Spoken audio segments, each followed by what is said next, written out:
요엘서 2장 13절 말씀입니다. 구약성경 1271쪽에 있습니다. 요엘서 2장 13절 말씀입니다.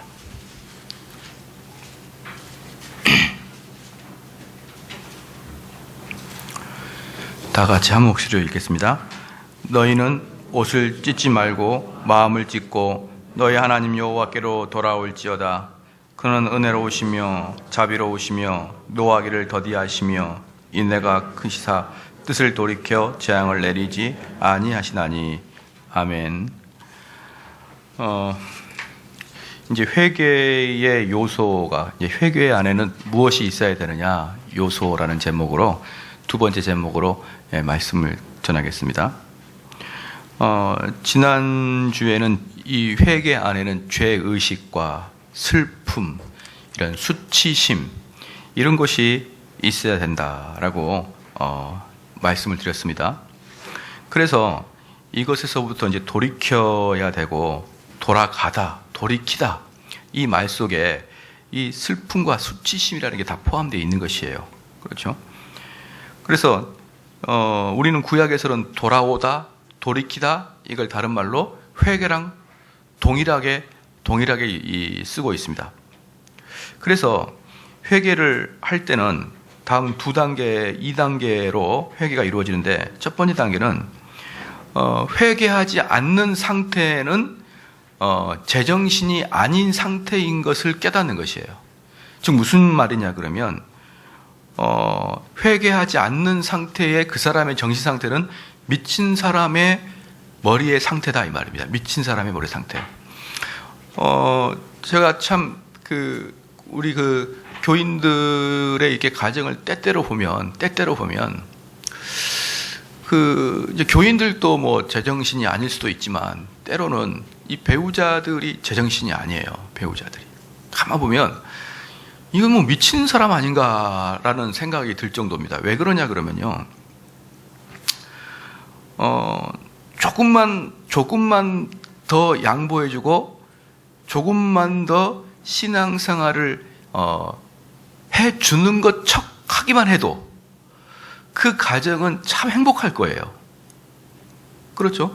참 행복할 건데 그거 하나 양보를 못해요. 많은 경우가 그래요.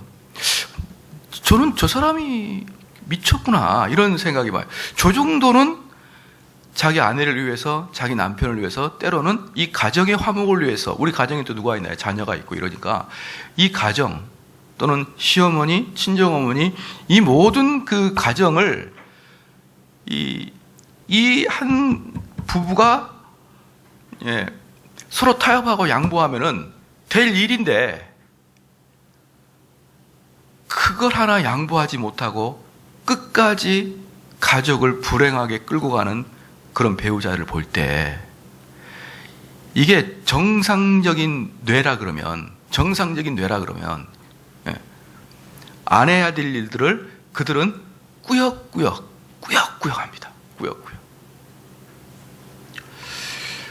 놀랍지 않으세요? 여러분들은 그러한 일들이 별로 없으신가요? 저는 제 아내한테도 항상 이야기했던 게 뭐냐면, 당신이 양보하게 됨으로 주변이 행복해진다면 양보해야지.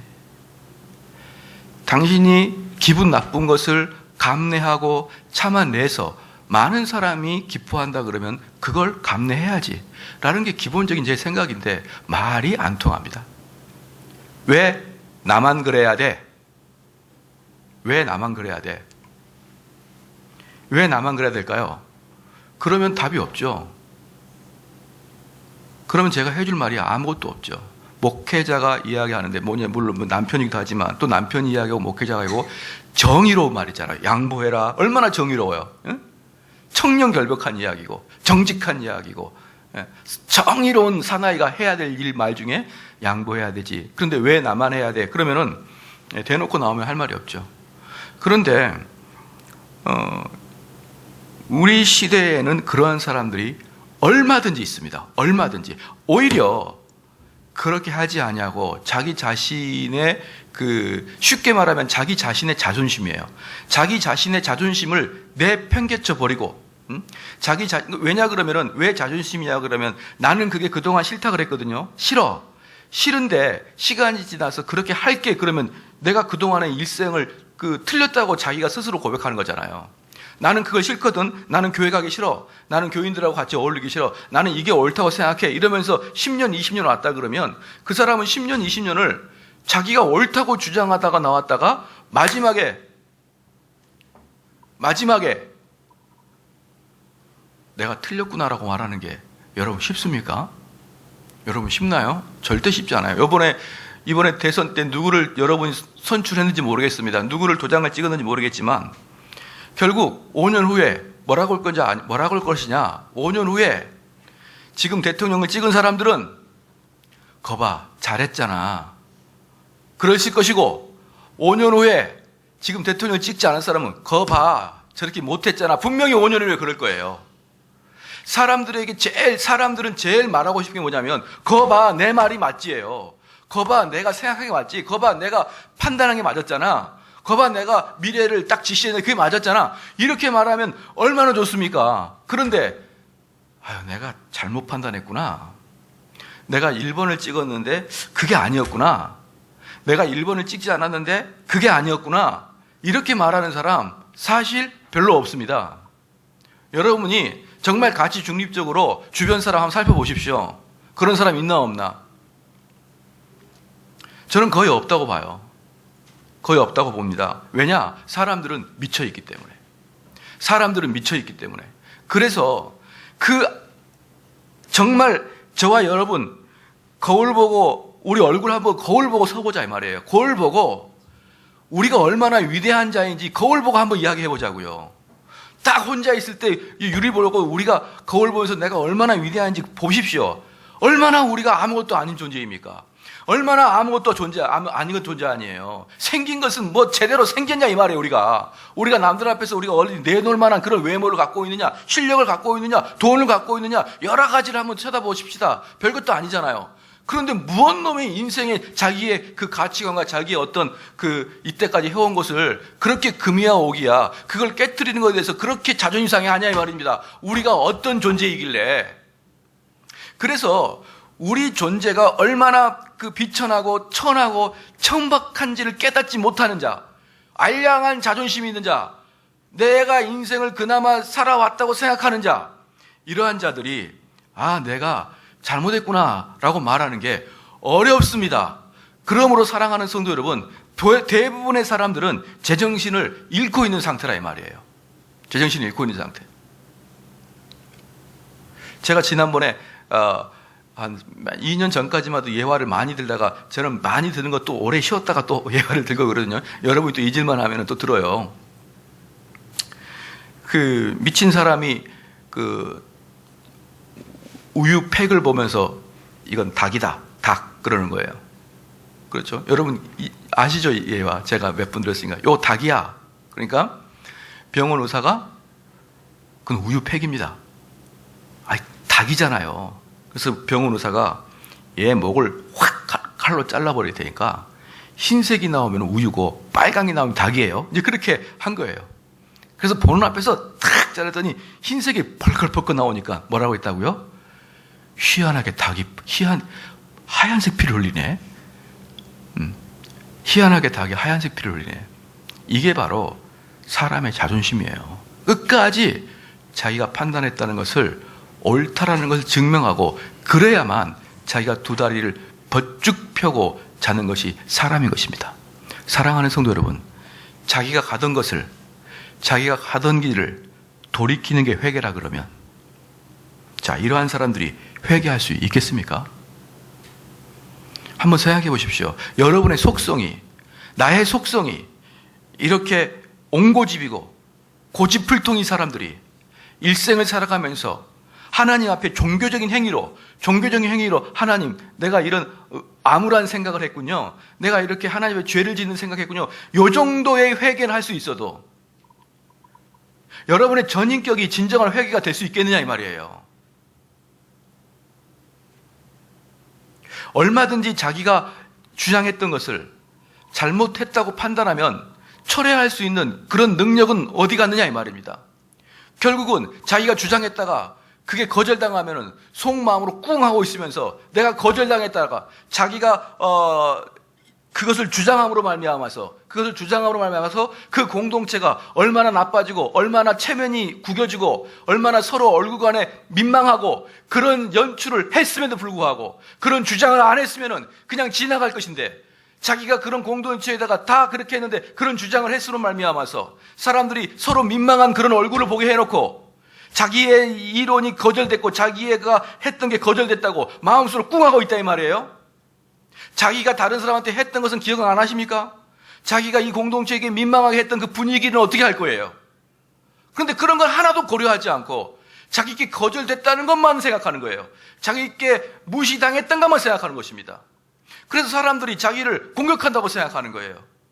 그런 인간들이 무슨 회개를 합니까? 자기는 공격당했는데 무슨 회개를 합니까? 공격당하는 자가 무슨 회개를 합니까? 공격한 자가 회개를 하는 것이죠.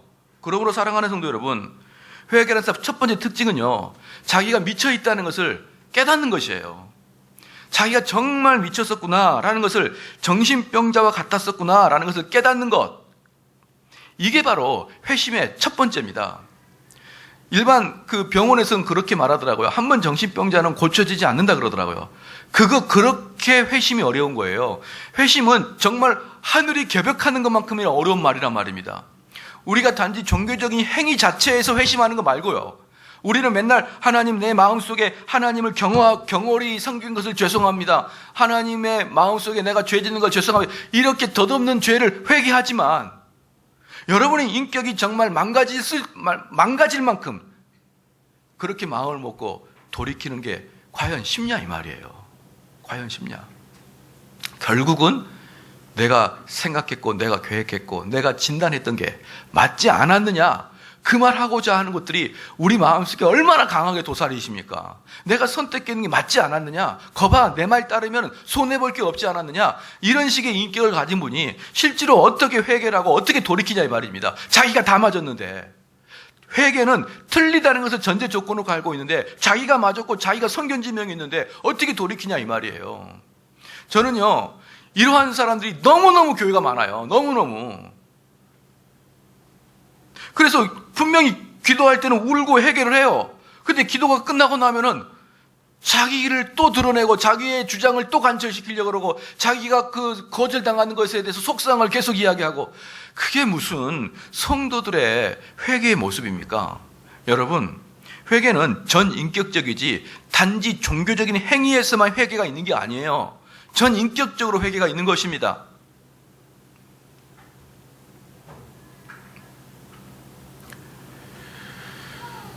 두 번째 단계가 있어요. 그러면 그렇게 자기가 제정신이 아니었다라는 상태를 깨닫는 것이 첫 번째 단계라 그러면, 두 번째 단계는요,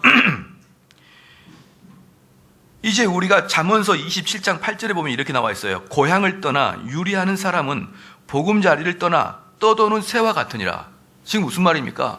자기 둥지를 떠난 새처럼 안전한 마음이 없는 거예요. 돌아다닐 때마다 안전한 마음이 없는 것입니다. 즉, 그렇게 회개를 이제 제대로 하지 않는 사람들은 이제 우리가 하나님의 품으로 돌아와서 우리의 영혼의 안식을 얻고 평안함을 누리고 그 공동체 안에서 딱 둥지를 트고 차분한 마음으로 있어야 되는데, 마귀의 황무지를 돌아다니듯이 항상 불안하게 돌아다니는 거예요. 항상 불안하게. 이 마음에 안정함이 없는 거예요. 이게 와서 안정하게 하나님 말씀을 얻어먹고. 그래서 사랑하는 성도 여러분, 늘상 말씀을 드리지만 우리는 이렇게 말씀을 듣는 이 자리를 완전히 팍 못을 받고 다녀야 돼요. 여기 있는 분들은 거의 100% 그러지 않겠지만 하나님 말씀을 동냥하듯이 돌아다니면서 먹으면 안 된단 말입니다. 자기의 마음의 고향 같은 곳, 마음의 가정 같은 곳. 그래서 언제든지 가게 되면은 내가 학교 끝나고 엄마 학교 다녀왔어요. 그러면 엄마가 하는 말이 뭡니까? 밥 먹었냐? 배고프냐? 밥 줄게. 이게 엄마의 첫 번째 말 아닙니까? 그렇기 때문에 여러분들은 언제든지 와서 문을 활짝 열고 들어오면은 하나님의 영의 양식이 있는 곳에 여러분이 안정을 취하고 다녀야 되는 것이에요. 돌아다니는 게 아니라 여기저기 돌아다니는 게 아니라. 예, 어떤 분들은 이제 젊은 이렇게 전도사들이나 목사들 중에 이제 개혁교회 좀 유명하신 목사님들을 이렇게 찾아서 이렇게 순회하시는 분들이 계셔요. 이제 그런데 이분들의 이제 특징이 뭐냐 그러면 내가 이분에게 무엇인가를 배울 수 있을 것인지 없는 것인지를 알기 위해서는 이분의 실력이 뭔지를 조금 테스트를 해야 될 거 아니에요. 응?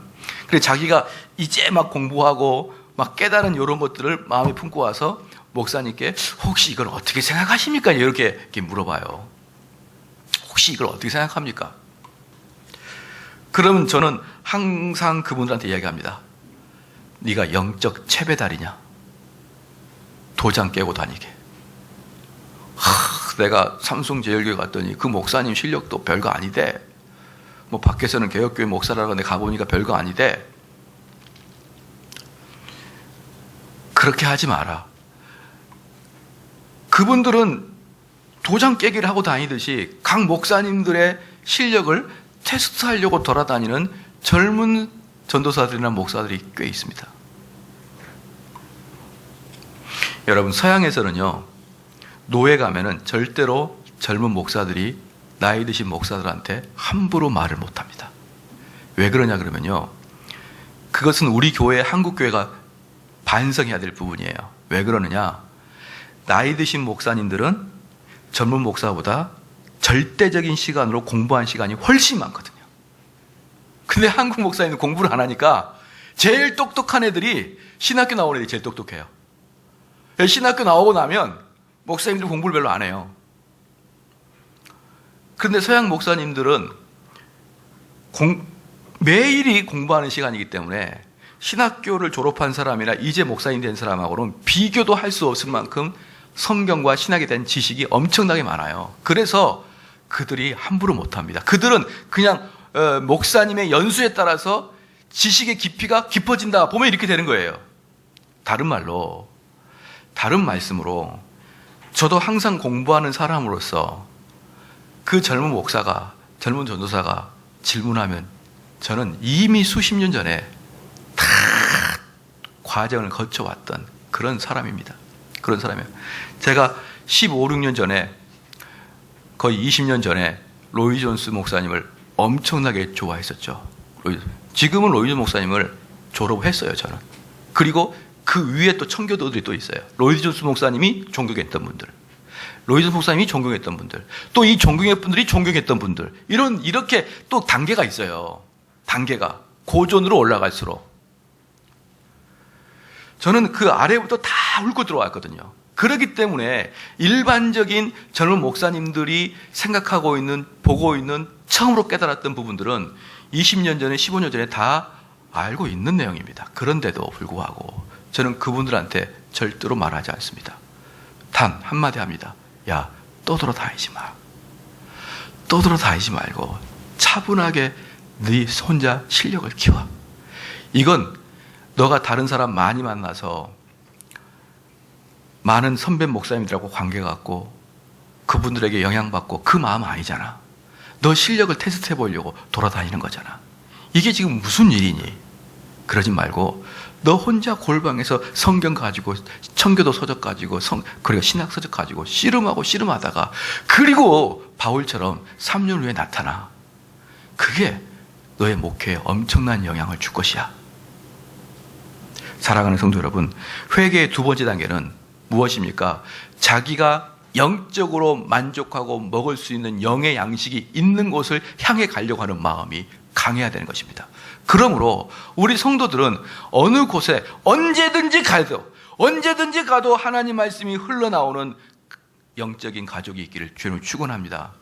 이게 두 번째예요. 첫 번째는 뭐라고 했습니까? 자기가 제정신이 아니었다. 자기가 과거에 제정신이 아니었다는 걸 깨닫는 자. 그게 다시 말씀을 드리지만 단지 종교적인 행위뿐만 아니에요. 종교적인 행위뿐만 아니라 여러분 인생의 전반적인 문제 말입니다. 전반적인 문제에서 우리는 정신병자와 같지 않았냐 이 말이에요. 두 번째, 우리는 영의 양식이 있는 곳을 항상 동경하고 사모해야 된다는 것을 여러분이 알아야 됩니다. 그러면 이제 이런 두 번째 단계까지 거치면, 첫 번째는 내가 제정신이 아니었다는 것을 깨닫고, 두 번째는 방황하지 않고 내가 영적인 안식처를 가려고 하는 이 단계에 들어서면, 이제 그때부터 그 사람에게는 강하게 닥치는 마음의 욕구가 있는데, 그게 바로 죄를 버리려고 하는 마음입니다. 죄를 버리려고 하는 마음이에요. 여러분들 잘들 생각하셔야 됩니다. 사람들은 자꾸 칼빈주의를 잘못 오해해서 하이퍼 칼빈주의를 자꾸 칼빈주의로 생각하는데, 그 중에 하나가 뭐냐 그러면, 목사님, 내 마음에 죄가 있는데 이 죄가 싫어질 때까지 기다리고 있는 거예요. 싫어질 때까지 기다리고 있는 것입니다. 그렇지 않아요. 에스겔서 14장 6절 말씀이 뭐라 하냐면, 너희는 마음을 돌이켜 우상을 떠나고 얼굴을 돌려 모든 가증한 것을 떠나라. 즉 무슨 말입니까? 너희 마음속에 죄가 싫어질 때까지 기도하고 묵상하고 그러지 말고 그 자리 자체를 그냥 떠나란 말입니다. 그냥 떠나라. 여러분의 의지를 가지고 떠나라, 그 자리를. 디모데후서 2장 19절 말씀에 주의 이름을 부르는 자마다 불의에서 떠날지어다. 그러니까 내가 여전히 죄를 지면서 여전히 나의 좋지 못한 큰 죄를 이야기하지 맙시다. 너무나 큰 죄를 이야기하지 말고, 정말 여러분의 고집과 아집 때문에 여러분의 가정과 공동체가 우리 때문에 부딪히고 눈물 나고 한숨 나지 않습니까? 나 때문에 그러지 않냐 이 말이에요. 나 때문에, 나의 그 알량한 자존심 때문에, 내가 한번 이렇게 주장했다가 내가 그것이 알량한 자존심 때문에 여러분 끝까지 가다가 나 때문에 눈물 흘리고 그러지 않느냐 이 말이에요. 저는 저의 변명은 아니지만요, 저도 물론 거의 제가 이제 사람들을 많이 만나보니까 특징이 뭐냐 그러면, 자기의 연약함이나 자기의 죄성이나 자기의 나쁜 것을 잘 알지 못하더라고요, 사람들이. 그러면서 제가 오히려 뭘 느끼냐면, 아마 저도 여러분들이 보기에 엄청난 큰 단점이 저에게 있을 것인데 제가 그것을 모를 확률이 대단히 높아요. 왜 여러분 표정들이 참 설교를 잘한다 그런 표정을 짓고 있으시나요? 왜 그러시나요? 왜? 처음으로 동의하는 표정이시네요. 아마 분명히 저에게도 분명히 단점이 있을 거예요. 그런데 제가 다른 사람에 비해서 조금 더 쉬운 게 뭐냐면, 제가 생각했던 계획을 바꾸는 거예요. 그게 너무 심해서 귀가 팔랑귀라고 할 정도예요. 팔랑귀라고. 그냥 귀가 너무 얇다. 여러분, 설교 강대상에서 외치다가 그게 집사님이나 누구든지 통해서 목사님 그거 어렵습니다 그럴 때 하지 맙시다 그렇게 말하는 게 쉬울 것 같습니까? 쉬울 것 같냐고요. 제가 설교 단상 또는 강대상에서 광고하고 나서 내려왔는데 성도들이 그건 좀 너무 힘듭니다, 좀 이거 바꿨으면 좋겠습니다 할 때, 그래 바꾸세요라고 말하는 게 쉬울 것 같냐고요. 저는 그거 잘합니다. 광고하고 내려와서 바꾸자 그러면 바꾸세요. 너무나 쉬워서 팔랑귀라 그럽니다. 근데 저는 그때 자존심이 상하지 않을 것 같냐고요. 그때 제가 바꾸면 어떻게 됩니까? 바꾸면 뭐가 될까요? 정대원 목사는 계획하지 않고 즉흥적으로 하는 목사라고 낙인 찍히지 않을까요?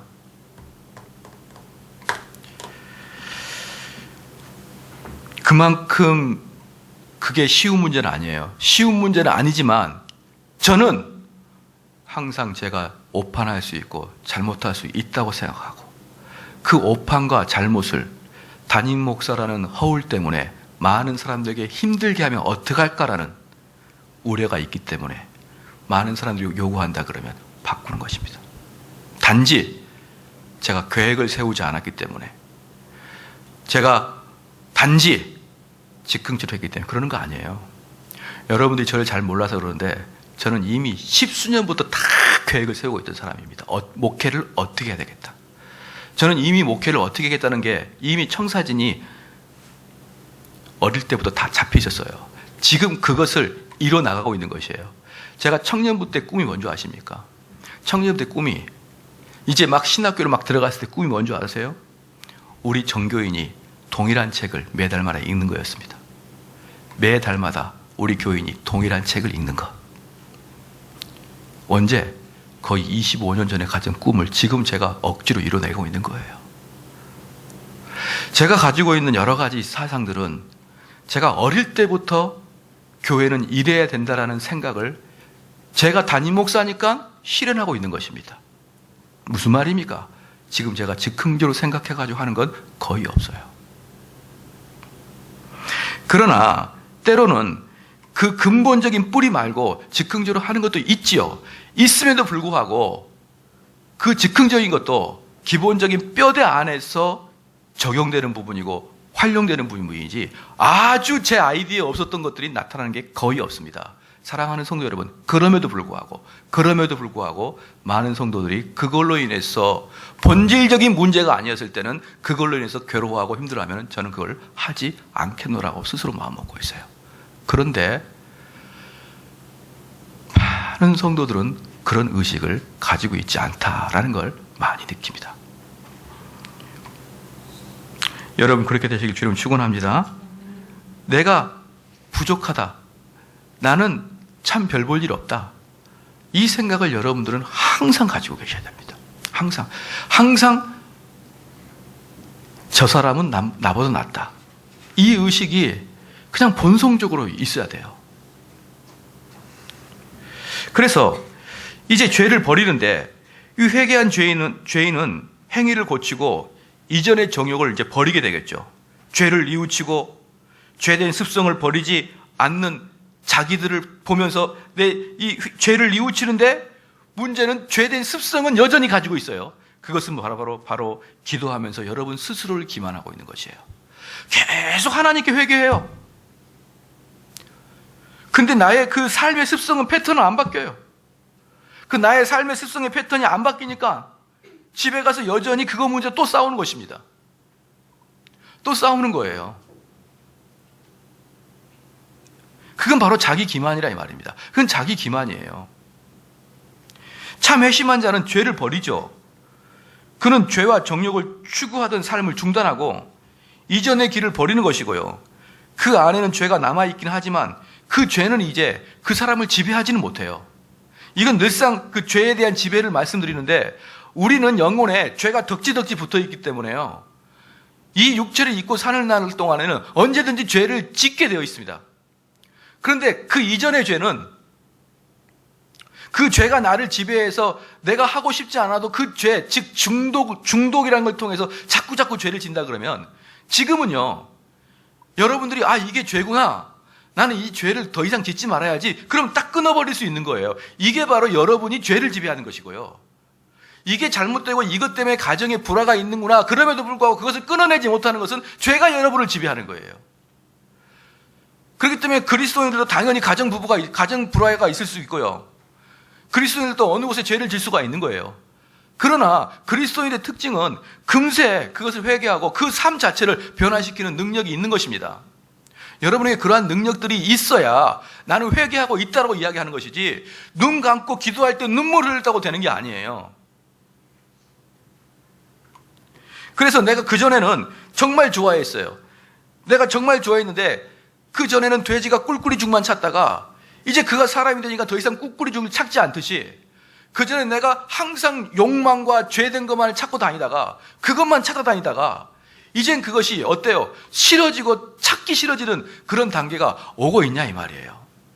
내가 과거에 이것 때문에 많은 사람을 속을 썩혔고 이것 때문에 죄된 생활을 하고 있었는데 근데 그것을 끊을 수가 없는 거예요. 다른 사람이 눈물 져도. 저는 그 젊은 사람들이 여기 젊은 사람들이 왔나요? 정말 제가 힘이 있다 그러면 법이 허용되고 힘이 있다 그러면 뒤통수 한 대 치고 싶은 사람이 있어요. 그렇게 부모가 울며 예원해도 끝까지 안 하는 놈들 있죠. 끝까지 안 하는 놈들. 울며 예원하면. 그러면 부모님을 잘 설득하고 그 마음을 위로해 줘야 될 거 아니에요. 만약에 그건 부모가 하라는 걸 모든 걸 한다고 하는 게 안 되는 게 아니에요. 자기가 보기에 이거야말로 미래지향적인 것인데 부모님이 모를 수 있잖아요. 아직 부모님이 모르는 것인데 이거야말로 눈을 뜨는 거 아니에요. 예컨대 빌 게이츠 같은 경우도 그런 케이스입니다. 아버지 어머니는 빌 게이츠가 하버드에서 좋은 대학을 졸업하고 그냥 평범한 좋은 변호사로 살기를 원했을 거예요. 근데 빌 게이츠는 아니야. 이 컴퓨터가 그야말로 전 세계를 뒤바꿀 것을 그 사람은 깨달았는데 아버지는 모르니까 그것을 아버지 명령을 순종했다 그러면 될 일이 아니죠. 그러면 잘 설득하고 아버지 어머니를 안심시키고 그 아버지 어머니에게 왜 이렇게 되는지를 잘 이야기를 해줘서 그들의 마음을 진노하지 않고 분노하지 않고 실망하지 않고 슬퍼하지 않도록 자식이 부모를 위로해야 될 거 아닙니까? 그런데 그냥 부모가 그렇게 싫어하는 거, 뭐 공부 열심히 하고 좋은 거 말입니까? 거의 죄 아닙니까? 죄 짓지 말라고 그렇게 얘기해도 그렇게 죄 짓는 걸 보면은 정말 그런 녀석들은 뒤통수 한 대 치고 싶어요. 정말. 도대체 니라는 인간은 뭐냐? 너 머리에 도대체 뭐가 들은 거냐 도대체? 도대체 너라는 인간은 뭐가 되려고 이렇게 너를 가장 사랑하는 사람의 마음을 이렇게 아프게 하냐? 그게 뭡니까? 죄에 속박된 상태입니다. 죄에 속박된 상태. 그 아이도 그렇게 안 하고 싶지만 이미 속박당했기 때문에 또 일어나면 또 되는 것이에요. 사랑하는 성도 여러분, 그러므로 여러분이 여러분 자녀에게 아무리 똑바로 걸으라고 회초리를 들고 채찍을 하고 똑바로 걸어라 이놈아 그래도 그 녀석이 절름발이면 절대로 똑바로 못 걸어요. 그 녀석 마음에 아빠 알았어요. 똑바로 걸을게요. 그 다음날 일어나서 또 빌중빌중 겁니다. 사랑하는 성도 여러분, 그러므로 우리가 하나님에게 강력하게 기도해야 될 것은 무엇입니까? 이 죄 자체를 내가 의지적으로 싫어하는 게 아니라 하나님 이 죄를 내가 꿀꿀이가 꿀꿀이 죽을 좋아했지만 인간으로 변한 이후에는 그것이 혐오스러워질 정도로 이 죄를 혐오하게 하여 주시옵소서. 할렐루야. 여러분들이 그걸 고쳐야 됩니다. 그것을. 그래서 이사야서 2장 20절 말씀에 이런 말이 있습니다. 사람이 자기를 위하여 경배하려고 만들었던 은 우상과 금 우상을 그날에 두더지와 박쥐에게 던졌다. 그들이 하나님께 은혜 받기 전에는 은 우상, 금덩어리, 은덩어리입니다. 즉 무슨 말이에요? 내가 제일 좋아하는 거예요. 무슨 말입니까? 내가 온 인격을 다 헌신해서도 얻어야 될 그것이 은덩어리, 금덩어리잖아요. 그런데 내가 원래는 경배를 하려고 은 우상과 금 우상을 만들었는데 내가 하나님께 은혜를 받고 보니까 이것은 두더지에나 박쥐에게나 던져버릴 그런 아주 혐오스러운 것들이었단 말입니다. 그래서 내가 인생을 살아가면서 정말 이것이야말로 가장 중요한 것이구나라고 쫓아가다가 하나님을 만나고 보니까 정말 혐오스러운 것이고 내 욕망, 내 더러운 것을 추구하던 모습을 깨닫기 시작하는 것입니다. 깨닫기 시작하는 거예요. 그래서요, 회심자들은 특징이 있는데 이 마음속에 나는 왜 이렇게 죄가 많을까? 그렇죠. 이렇게 설교한 저도 어떻습니까? 설교한 저도 누군가가 저를 미워하거나 싫어하게 되면은 불현듯 내 자신을 변호하고 싶은 생각이 막 떠요.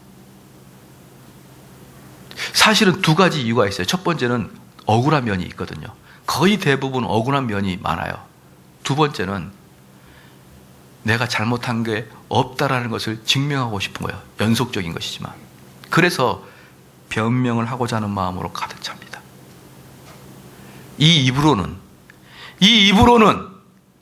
우리 주님의 억울하심을 생각하고 여러분이 억울한 일을 당해도 주님 생각하고 그것 때문에 슬퍼하지 말라고 이야기하면서 제가 억울한 일을 당하면 전화해서 그거 아닙니다.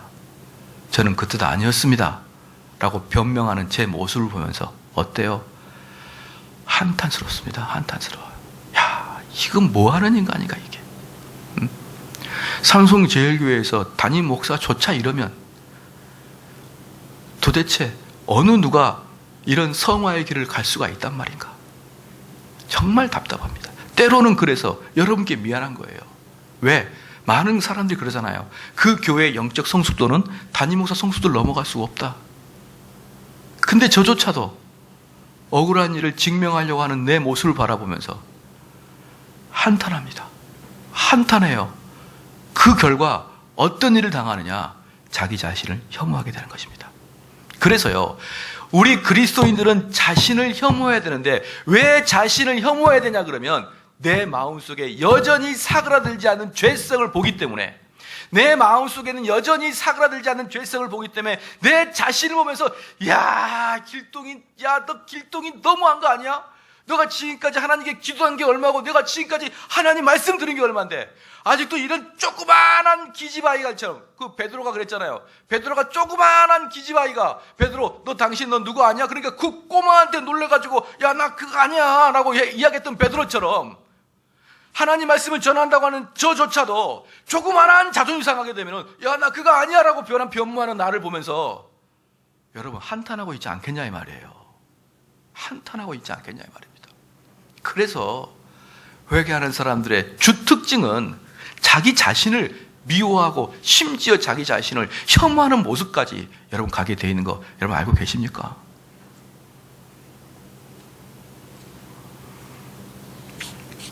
그래서 그 죄악들이 남들이 보기에는 너무나 작은 것 같고 남들이 보기에는 아무것도 아닌 것 같아요. 만약에 여러분들이 똑똑 문을 뚫고 들어왔는데 제가 그 테이블에 앉아가지고 눈물을 철철 흘리거나 한숨을 쉬거나 얼굴이 벌개지면서 낙담해 있는 상태 목사님 무슨 일이 있으세요? 물어봤는데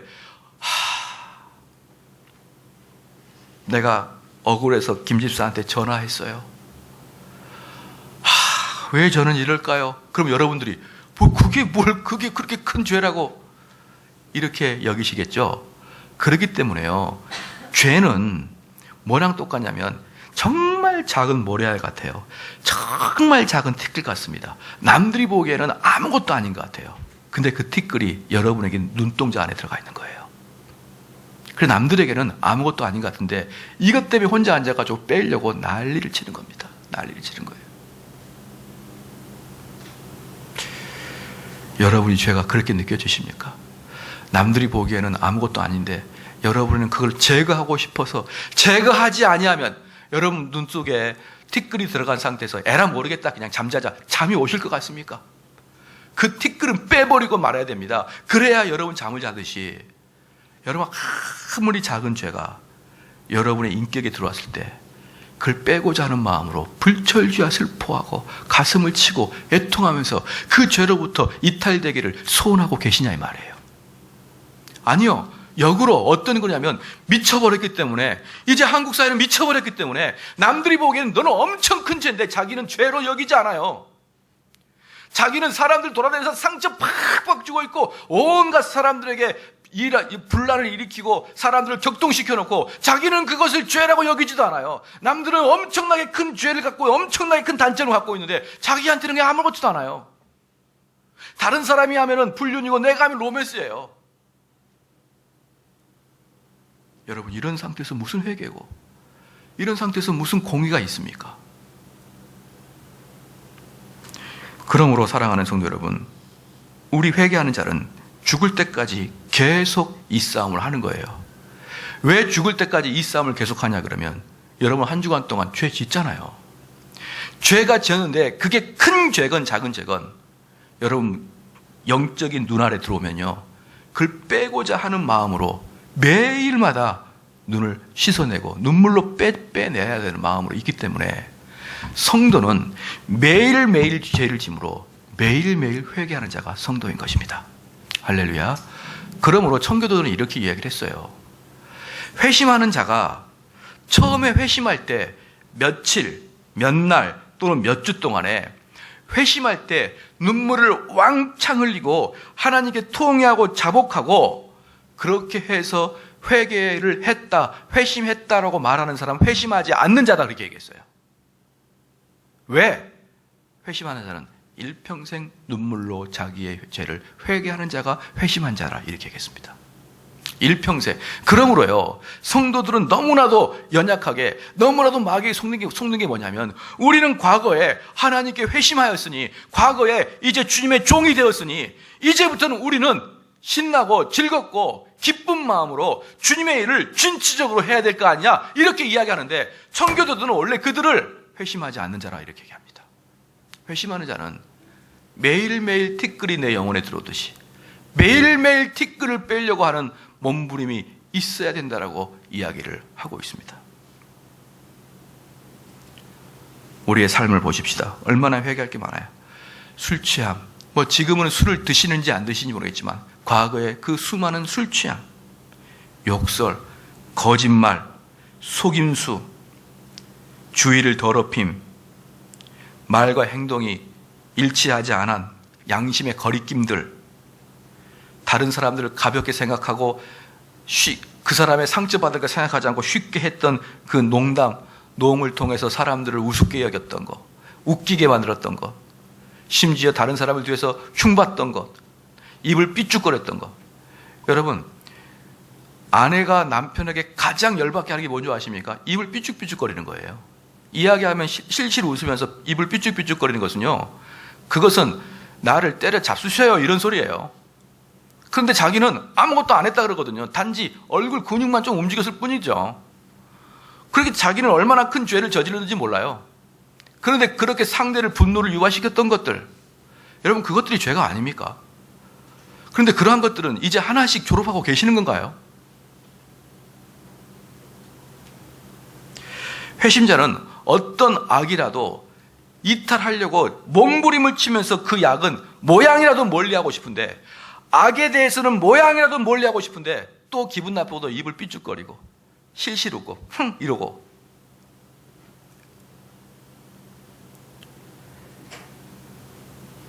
논쟁을 하면요, 논쟁을 하게 되면은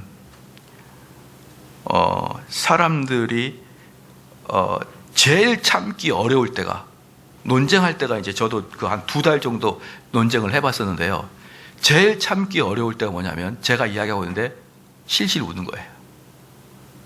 차라리 제가 이야기할 때 화를 내면서 그게 아니죠 이러면 괜찮아요. 근데 논쟁 이야기하고 있는데 실실실 웃으면요, 이야기하다가 말 못합니다. 여러분의 그 얼굴 표정 하나가 사람의 영혼을 완전히 죽여놓은 거 알고 계십니까? 그럼 지금 이날 이때까지 그러한 일들이 몇 번이나 있었을까요? 바리새인들은요, 하나님을 아는 지식과 그 다음에 성경 아는 지식, 그리고 그들에 대해 행동 바랐습니다. 아주 건정했죠. 근데 그 마음들, 그 밑에 속에 뭐가 있었냐면 탐욕이 있었습니다. 탐욕이. 근데 바리새인들은 그걸 발견하지 못해요. 자기가 올바른 행동과 자기가 하나님의 지식을 많이 아는 것을 통해서 그 속에 탐욕이 어떻게 나오느냐? 자기를 변호하고 상대를 공격하는 말씀으로 나오거든요. 근데 그들은 보통 그게 하나님의 일이라고 이야기하는데 곰곰이 살펴보면 자기의 변호인 것입니다. 그러므로 여러분에게 마지막으로 그러면 이 말씀을 전해드리고 기도를 할 거예요. 그러면 이제 회개의 이제 이 말씀을 근거로 아주 독특하게 2개가 나타나야 되는데요. 단지 회개는 종교적인 행위에서만 회개가 나온다고 안 그랬죠. 여러분의 삶 전반에 대해서 회개가 나와야 된다 그랬죠. 그러면 여러분 전반에 회개가 나오려고 그러면 회개의 가장 그 중심적인 이론이 뭐냐 그러면 원상복귀입니다. 원상복귀예요. 그래서 다른 사람에게 그릇 취한 것들이 있으면은 여러분 보상해 줘야 됩니다. 보상해 주십시오. 옛날에 이런 분이 있었어요. 청교도 시대인데 어떤 분이 구두가게에서 구두를 외상으로 샀는데 그 당시는 여러분 비싼 거 아시죠? 우리나라는 지금 우리나라 구두로 생각하면 안 돼요. 그냥 그 사람들은 구두 하나 사면은 평생을 신는 거예요. 구두를 하나 샀는데 엄청나게 비싼 거겠죠. 아마 우리로 말한다 그러면은 작은 승용차 하나 샀다고 칩시다. 작은 승용차 하나 샀는데 구두를 샀는데 주인이 죽어버린 겁니다. 외상으로 샀는데 주인이 죽어버렸어요. 그래서 그 사람 마음속에 불현듯 아이고 이익 봤다. 이익 봤다 라는 생각이 드는 거예요. 그런데 그 사람 마음속에 양심의 가책을 얻게 되므로 그 구두방을 찾아가서 돈을 다시 보상해 주면서 이렇게 얘기했습니다. 당신 주인은 죽었지만 당신 주인은 내 마음에서는 여전히 살아있습니다. 배상해 주는 거예요. 즉, 그 주인이 양심에 들어와서 찔러대는 거예요. 계속. 우리가 생각했는데 뭐 구두가 돈 10만 원 하는 거 그 정도는 줄 수 있죠. 근데 여러분이 1,000만 원짜리 조그만 승용차 샀는데 외상으로 샀는데 아무도 모르는데 그 사람이 죽어버렸어요. 그럼 어떡할까요? 1,000만 원 갖다 줄 수 있을 것 같습니까? 쉽지가 않겠죠. 하나님이 또 나에게 이런 은혜를 주시네? 이러면서 타고 다니겠죠. 내가 이렇게 어려움과 고난 속에서 삼성제일교회에서 열심히 봉사했더니 이런 미니차를 하나 주셨네? 그런데 이 사람은 양심에 당신 주인이 내 안에 들어와서 나를 찌르니 이 가격은 가져가십시오. 여러분, 그게 회개인 것입니다. 회개는요, 원상복귀를 기준으로 하고 있습니다. 원상복귀를요. 그렇지 않으면요, 회개가 되지 않습니다. 왜냐면요, 한번 생각해 보십시오. 만약에 제가 이 물건을 하나 샀는데 이 물건을 부당하게 내가 취득을 했어요. 부당하게 취득을 했는데 이 물건을 제가 사용할 때마다 그분이 자꾸 생각이 나요. 내가 이걸 부당하게 취득을 했다. 그리고 여러분이 기도를 합니다. 하나님, 나에게 이 죄를 용서해 주십시오. 하나님 용서해 주십시오라고 기도합니다. 그러면 눈물을 흘려서 기도합니다. 그러면 여러분의 상태는 죄된 상태입니까? 죄된 상태가 아닙니까? 왜 여러분이 죄된 상태가 된 거예요? 그 물건을 부당하게 취한 그 상태가 죄된 상태죠. 이해가 되십니까? 물건을 부당하게 취한 상태가 죄된 상태죠. 그런데 그 죄된 상태를 그대로 내비두고 말로만 하나님 앞에 죄송합니다 라고 눈을 뜨면 다시 죄된 상태 그대로 아닙니까? 그럼 이게 어떻게 됩니까? 이게 나한테 없어져야 이 상태가 회복이 된 상태가 되는 것이에요. 내가 죄악된 걸로 내가 불의하게 나에게 가져온 이 상태를 없애버려야, 다시 원주인에게 돌려줘야 회복이 된 것입니다. 그러므로 사랑하는 성도 여러분, 삭개오가 자기가 부당하게 취했던 것을 다 갚고 토색하는 것은 4배나 갚았던 이유가 회개는 원상복귀를 기본 조건으로 삼고 있기 때문에 그렇습니다. 레위기나 민수기 보면 재밌는 게 뭐냐 그러면, 만약에 되돌려줘야 될 사람이 죽어버렸다, 이제 아무 일가 친척이 없다, 그러면은 성일에다가 다 바쳐야 됩니다. 하나님께 다 바쳐야 돼요. 그냥 아이고 목사님, 나는 그 사람이 어딘지도 모르고 이제 도저히 이제 그 사람한테 회복해서 갚아줄 건 없어요 할 때, 여러분 교회에다 헌금 다 하세요. 그동안에 탐욕했고, 그동안에 개걸스럽게 모아뒀고, 그동안에 남을 뒤에서 부당하게 취했던 것들 하나님 앞에 다 토해내셔야 됩니다. 그게 회개입니다. 그게 여러분의 죄를 통해서 만들어진 그 상황, 그 상태를 다시 깨는 것, 그게 회개예요. 여러분이 그렇게 하시길 주님 축원합니다. 기도만 하는 게 되는 게 아니에요. 다시 내가 가서 그들에게 갚아줘야 됩니다. 어릴 때부터, 여러분 어릴 때부터 얼마나 많이 훔쳤어요. 많이 안 훔쳤나 보네요. 연필도 훔치고 지우개도 훔치고, 어떻게 하다 집에 와보니까 내 주머니에는 볼펜이 있고. 제가 정말 나쁜 놈이라고 생각한 게 뭐냐면, 아무런 의식이 없는데 집에 오면 다른 볼펜이 있어요. 이게 물론 내 볼펜이 없을 때도 많지만, 이러한 것들을 보면서 야, 인간은 참 못된 사람이다, 못된 것 같다. 의식도 없는데 와보면은 내가 전혀 보지 못한 볼펜이 꽂혀 있단 말이에요. 이런 것들을 어떻게 갚아야 될까요? 하나님께서는 원상복귀를 요구하고 있습니다. 두 번째, 같은 겁니다. 내가 다른 사람의 물건을 훔친 건 아닌데 다른 사람의 명예를 실추시켰거나, 다른 사람의 명예를 실추시켰거나, 평판을 실추시키거나, 나의 언행 때문에 그 사람의 평화를 깼거나, 그 사람의 안식을 깼거나, 그 사람에게 부당하게 침입했거나 침해했거나, 이러한 것들 여러분 있지 않냐 이 말이에요.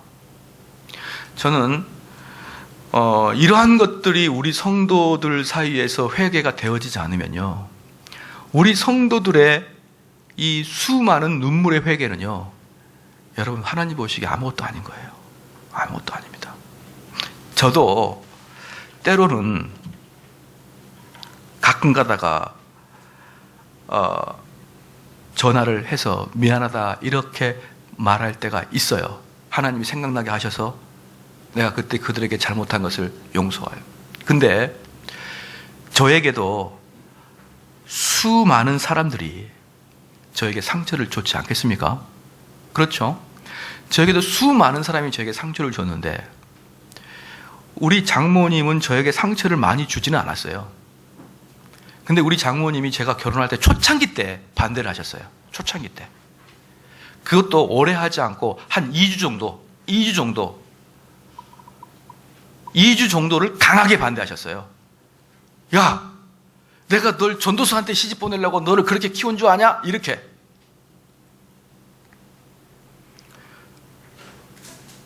그래서 저는 엄마들이라면 당연히 그렇게 하실 거라고 저는 보기 때문에 저는 그게 상처가 안 됐어요. 근데 우리 장모님은 그게 마음이 계속 쓰였나 봐요. 올 초에 저에게 전화 와가지고 정 목사 내가 미안해 그래요. 아니, 뭘 미안해 장모님. 장모님 뭐가 미안해요? 장모님 잠깐만요. 통장 번호 보내주세요. 이제 우리 장모님이 왜 설날이고 이런데 돈을 안 보내냐 이런 느낌인 줄 알고 장모님 이게 통장 번호 좀 불러주세요 해가지고 아니 난 통장 번호를 불러주려는 게 아니고 아니 불러주세요 통장을 받았어요. 아니 그냥 미안해 이렇게 이야기하고 장모님 끊어서 하나도 안 미안해요 장모님 왜 그러세요? 나중에 우리 아내한테 그 소식을 들었어요. 처음에 결혼할 때 반대한 게 내가 평생에 이렇게 마음의 짐이었다. 저는 지금까지 그렇게 진심 어린 사과는 처음 받아봤습니다. 장모님한테. 그 수많은 사람이 저를 스쳐갔을 수 있었을 텐데 저한테 상처 많이 줬을 텐데 저를 공격했을 텐데 전화해서 미안하다 이렇게 말하는 사람은 우리 장모님이 딱 한 분. 그럼 다시 그러니까 저도 다른 사람에게 상처 줬겠지만 다른 사람에게 전화 못하고 화해를 여기서 그래서 뭡니까? 야고보서 5장 16절에 뭐라고 합니까? 너희 죄를 서로 고백하라 이렇게 고면하잖아요. 너희 죄를 서로 고면하라 고백하라. 저도 수많은 사람의 상처를 줬을 거예요. 근데 저도 생각이 안 나요. 그러니까 전화를 못했을 거예요. 역으로 수많은 사람이 저에게 상처를 줬는데 어느 누구도 저에게 전화를 안 해요. 그러면 지금까지 설교 말씀에 의거해서 그들이 회개하는 사람입니까? 각자 어느 교회에서 열심히 신앙생활 할 것이고 우리 교회에서도 신앙생활 할 것이에요. 근데 물어볼게요. 그들이 회개한 사람이냐고요? 저는 아니라고 봅니다. 저는 아니라고 봐요. 여기 있는 사랑하는 성도 여러분, 이제 회개에 대한 두 가지 필수 조건을 제가 여러분께 말씀을 드린 거예요. 경제적인 거, 물질적인 거. 여러분이 남에게 손해를 끼치고 훔치고 부당하게 취득했다는 것은 여러분이 그에게 돈을 갚아야 되고 레위기에 보면은 꼭 20%를 더해서 더 주라 이렇게 이야기할 정도니까. 왜? 정신적인 충격이 있었고 그 다음에 두 번째 다른 사람을 쉽게 공격하고 쉽게 얘기하고 사람들 앞에서 면박 주고 이렇게 하면서 그 사람들이 부끄럽게 하고 안절부절 못하게 하고 죽음으로 들어가고 싶어하는 그런 명예를 실추시켰고 그 마음을 격동시켰고 그것 때문에 화평을 깼던 여러분들 회개하셨냐고요? 그들을 찾아가서 사죄했냐고요?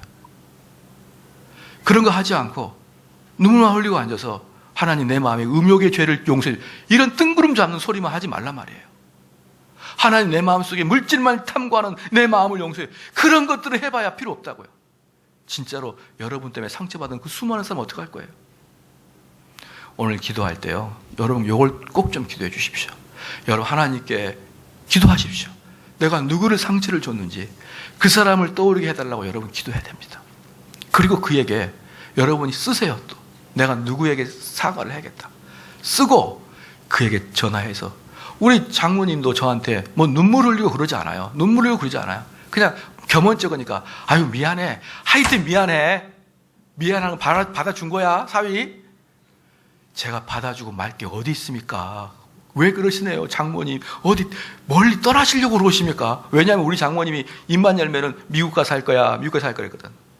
근데 옛날에는 우리 장모님이 미국 가려고 마음먹을 때가 20년 전인데 그때는 미국 가는 게 벼슬이었는데 지금 미국에서 오는 게 벼슬이니까 요즘은 그 더 이상 이야기 안 하시는데 우리 장모님이 다 여기서 정리하고 미국 가버릴까 봐 저는 그렇게 해서 그런가 봐 저는 왜 그럴까 이렇게 생각했는데 나중에 우리 아내가 이야기할 때 그 처창기 그 반대한 게 자꾸 생각나서 그렇게 했다고 그렇디다 나한테 그렇게 얘기를 해서 속으로 야 정말 제가 큰 감동을 했어요.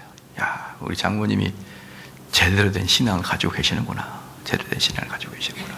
이래야죠. 그래서 여러분들도 기도하십시오. 그래서 보이게 해달라고. 그래서 하나님께서 가르치게 해달라고. 그래서 그분들을 쓰시고 찾아가거나 선물 들고 찾아가거나 전화로도 하면서 날 용서해달라고 여러분이 그렇게 기도하는 자가 되어야 됩니다. 찬송가 하시고요. 우리가 같이 기도하겠습니다.